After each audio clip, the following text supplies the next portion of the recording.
The Coliseum in Oakland. One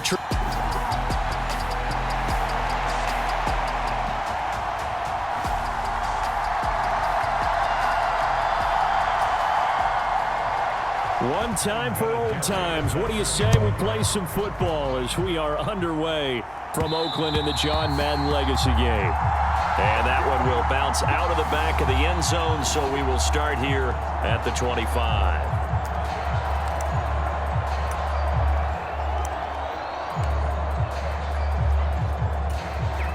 So it's the NFC stars who will get the ball first. And, Charles, as we alluded to, we've got a different era of coach on each sideline. So the man coaching this NFC squad, we'll call him Young John Madden.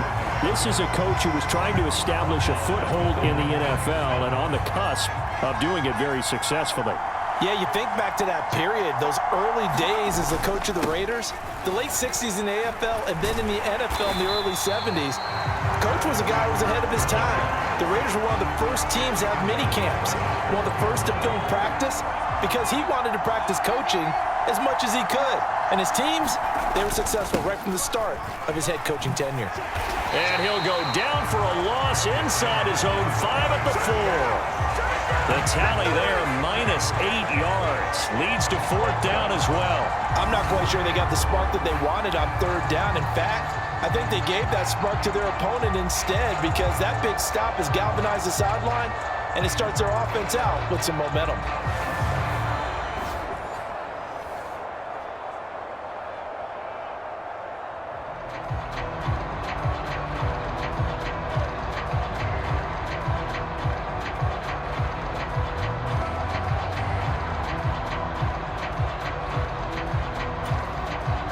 The NFC punt team out there now. And no room for error here as his first punt comes from deep in his own end zone. And look here, it's an opening drive fake.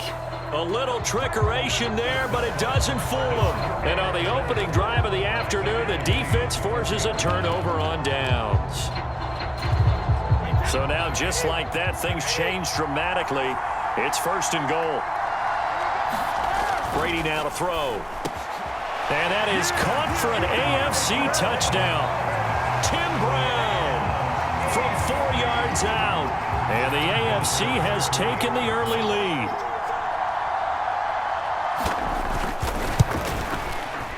Vinatieri able to tack on the PAT. And it's now a 7-0 game. A nice tidy little drive there, getting the ball in excellent field position, and only one play to score it. Here comes Devin Hester bringing it out. And the decision to bring it out, not a good one, as he's tackled at the 15. The NFC offense coming out here. And you know, Charles, Coach Madden always said that if he had one drive to win a game and he had to pick a quarterback, he would pick Kenny Stabler. But I think if you asked him to omit any of his Raiders players, there's a good chance the guy he'd select would be Brett Favre. Brett Favre is always smiling. He's always laughing. He's always talking to someone. He remembers that it's a game. And if it's a game, you should have fun. And, Brandon, that always reminds me of a great movie line where one of the players was telling a coach, every time I say it's a game, you say it's a business. And every time I say it's a business, you say it's a game. With Coach, it was always a game. And he hits Jason Witten, the tight end. So as we mentioned at the top, let's take you through the life of John Madden. And, you know, it's very fitting that we're here back in the Bay Area, not just because John's so associated with Raider football, but also because this was where he spent his formative years. Yeah, he grew up over Daly City with his buddy John Robinson, who would also become an NFL head coach. He played his high school ball at Jefferson High, eventually wound up playing tackle at the University of Oregon, and later Cal Poly San Luis Obispo. Played well enough that in 1958, he was a 21st round draft pick of the Philadelphia Eagles. That's right, the draft of 30 rounds then. The AFC making their way out, and it's one of Coach's favorites, another local guy, Tom Brady, who will be at the controls. And boy, Coach always admired the way number 12 could run an offense, and especially his ability to stay calm under pressure. Tom Brady is a guy who's always looking downfield. He never looks at the rush. He hangs in the pocket, and he makes a throw. He's a cool guy. He's a tough guy. Let me tell you, there's no one calmer in the pocket than Tom Brady. And I know that Coach has a great appreciation for Tom Brady, who turned 45 back on August 3rd, because Coach coached a guy like him in George Blanda, who played a long time in the NFL. In this game, it features legends and active players. Tom Brady qualifies as both. And this is going to result in losing yardage. They're driven back to the 8-yard line. And that one was relatively easy to see. I noticed that from up here. Yeah, it doesn't take a whole lot, does it? Sometimes you get multiples. What I always love on these offsides is when each side points at the... And that is caught for an AFC touchdown. Tom Brady with 2 first-quarter touchdown passes as his guys are able to extend their lead. Another impressive drive, so they're 2 for 2, 2 touchdowns. Charles, a great start to this ball game for them. And one of the words that's really worked its way into our lexicon is stacking. They've stacked momentum each time out, and not only on offense. Between those touchdowns, defense held, forced a punt to get the ball back, and they played awfully well in this one. Both sides playing at optimum level.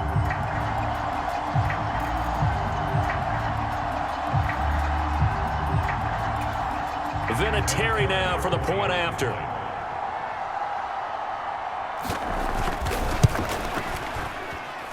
And it's good, and they have jumped out here to a quick 14-0 first-quarter lead. Well, they got the ball in great field position. One play later, boom, end zone. Hester to return from his end zone. And he's only going to make it to the 13-yard line and no further.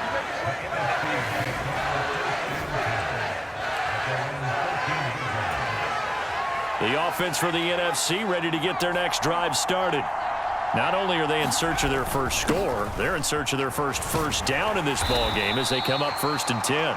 And that play going absolutely nowhere as he's belted before he could get out of the backfield. Charles, you mentioned Coach was a 21st-round draft pick back in 1958. It was the Philadelphia Eagles who selected him.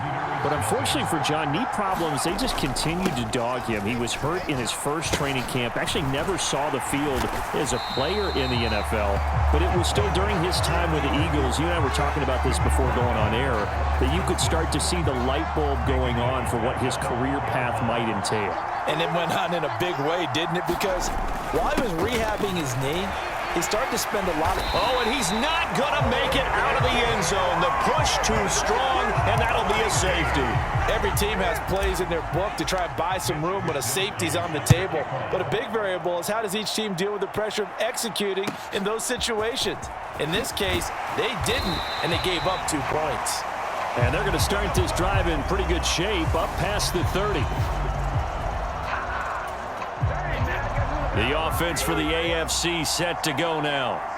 It has been about as perfect of a start to this game as these guys could have asked for, Charles. They've scored on their first 2 drives. They still haven't given anything up on the other side of the ball, so they can already make this a 3-score game here if they can come away with points on this drive. Yeah, they're almost pushing them to the brink, aren't they, partner? Almost to the point now where it's a loss of words for me, which I know would excite all of our viewers, but you're just not supposed to see that type of dominance so quickly in a game like this. Everything they've done has been working so far. Offense, defense, you name it, it's going well for them.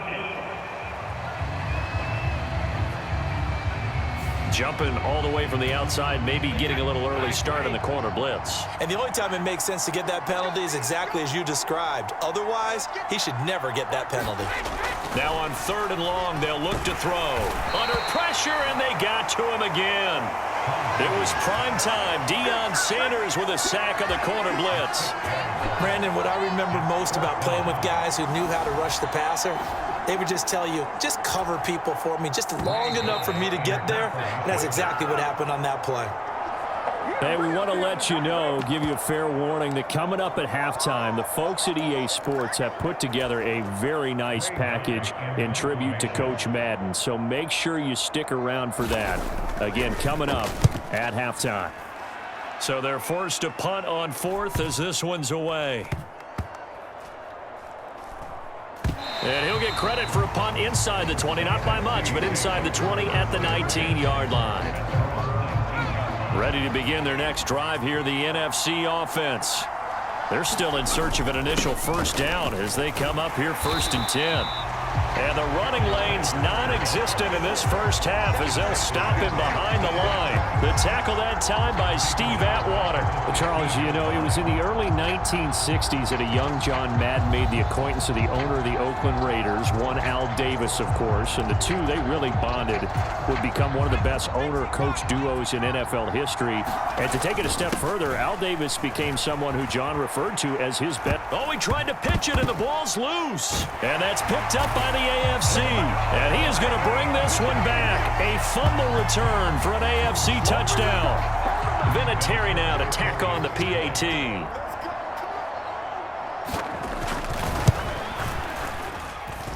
And that PAT pushes the lead up to 23 now.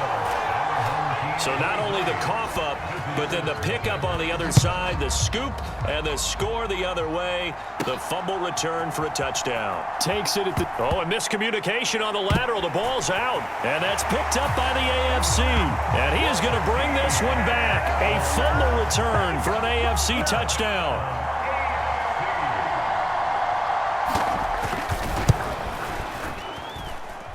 Vinatieri connecting on the extra point. And the route is on here in this first half. So here's the kickoff now as they'll get it again following that fumble return for a score. This one fielded at the 5. And good coverage there on special teams as they'll get him down shy of the 20. The offense for the NFC ready to get their next drive started. Well, Charles, we'll see what they can do here. Not a ton of time left, but enough certainly to get points out of this drive, and they need them right now because they're trailing.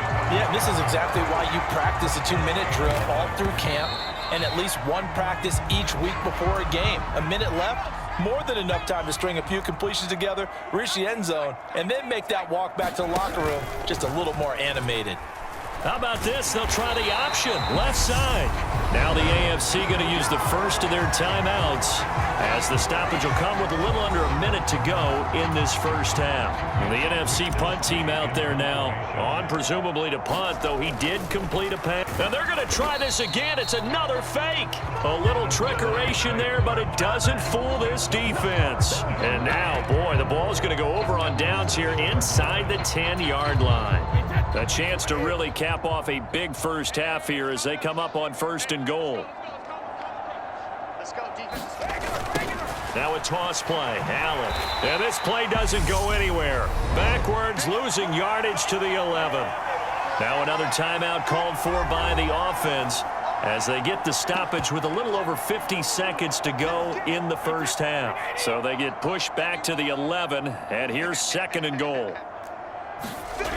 Here's Brady. Now he'll dump it underneath to his running back. Complete.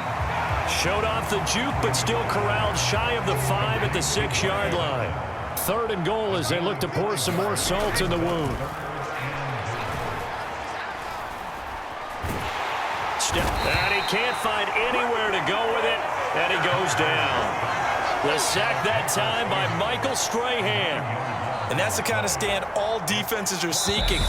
3rd and goal, backs against the wall, and they get a monster sack, and now they're going to force them into a field goal. For them, that's a win. So they won't get a touchdown, but here's a chance to at least get 3 to end the first half. From the left hash, just a 32-yard attempt. The career leader in field goals made knocks that one through, and that will extend their lead even further. So the big return had them fired up, but in the end, the offense stalls out. They only muster 3. Yeah, the excitement was there after the return, but they didn't move the ball at all after that. They didn't even get a first down.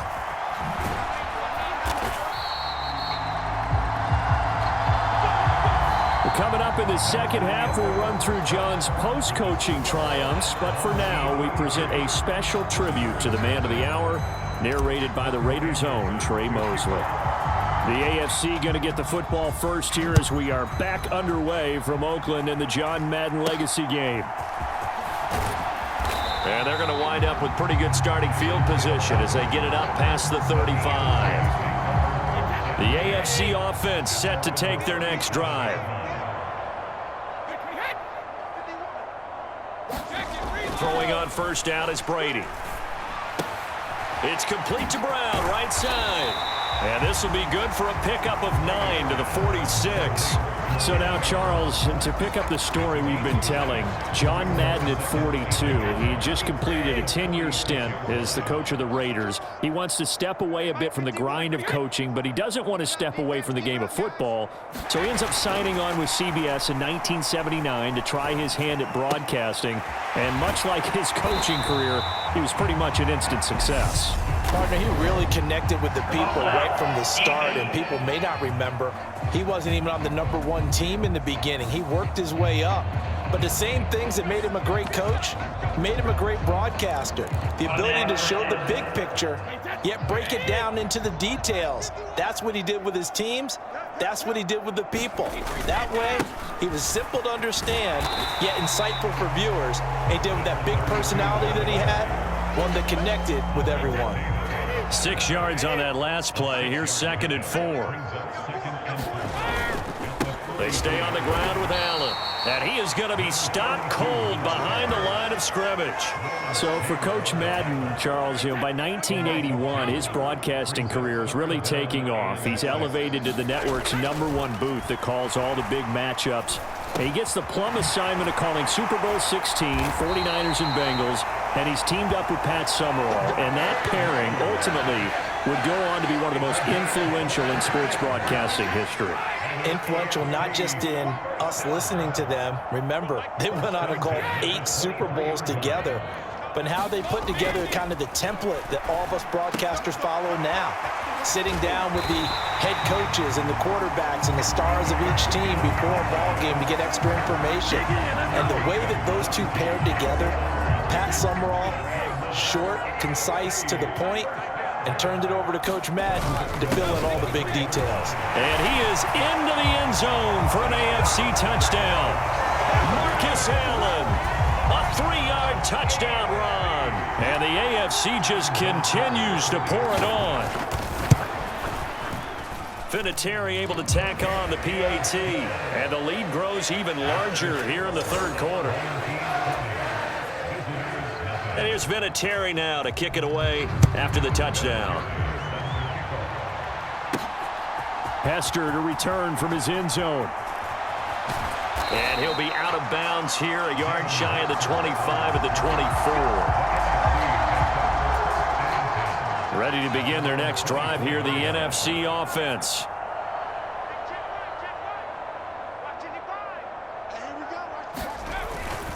They start on the ground here at Sanders. And they're going to get him behind the line yet again as his nightmare afternoon continues. As you mentioned, CD, talking about John Madden, the broadcaster, he called 8 Super Bowls with Pat Summerall, 3 more without Michaels later in his career. He spent nearly 3 decades in the booth all told. And not only was he beloved for his mannerisms, we know that, but he was an innovator as well. Yeah, Brandon, you're talking about things like the telestrator, which totally became identified with him, and now it's a staple for all analysts to have in the booth. And then you think about things like turducken on Thanksgiving, when he used words like boom and pow. He helped create the All-Madden team. He was a very popular commercial pitch man. And even the Madden Cruiser was unique, and you had to be someone to get a ride on it, too. Wisnowski on to punt as he sends this one away. A beautiful fake. A 40-yard punt, 5 yards on the return. And the AFC will take over 1st and 10. The offense for the AFC set to go now. This has really just been a lopsided affair. What a performance they put on, and now they get the football back here with a big lead in the 4th quarter. In the past, we might be discussing dinner plans, talking about steak and sushi, whatever the case is, CD. This ball game is pretty much well in the books. Yeah, we really could have started bringing up dinner a long time ago if we wanted to, partner. And I think a few of the guys out in the field already making plans for the evening. They'll run with Allen. And this time he's able to take it down to the 42.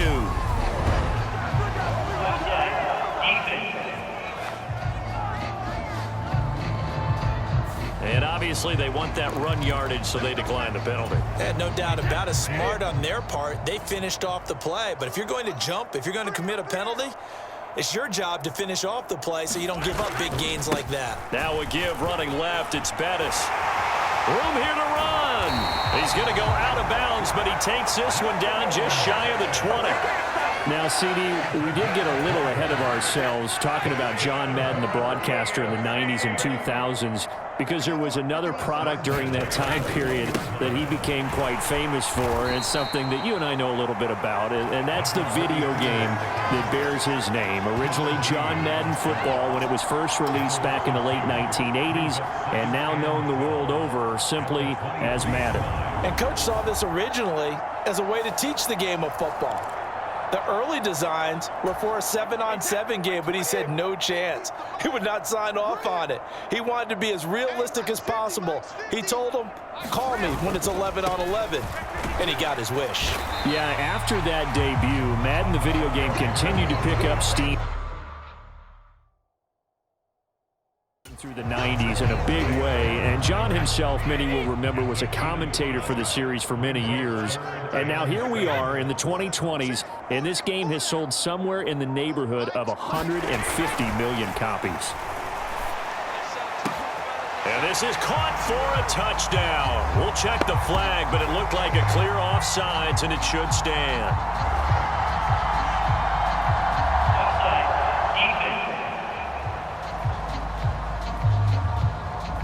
So obviously they will decline the penalty there, and the result is 6 points.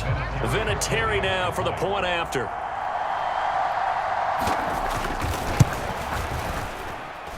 And this one was over a while ago as they just add on to their big lead. The drive summary that time, 5 plays. And it ends with an AFC touchdown. And here's Vinatieri now to kick it away after the touchdown. This will be fielded inside the 5. And a mistake on the lateral. It's a loose ball. And that's picked up by the AFC. And he is going to bring this one back.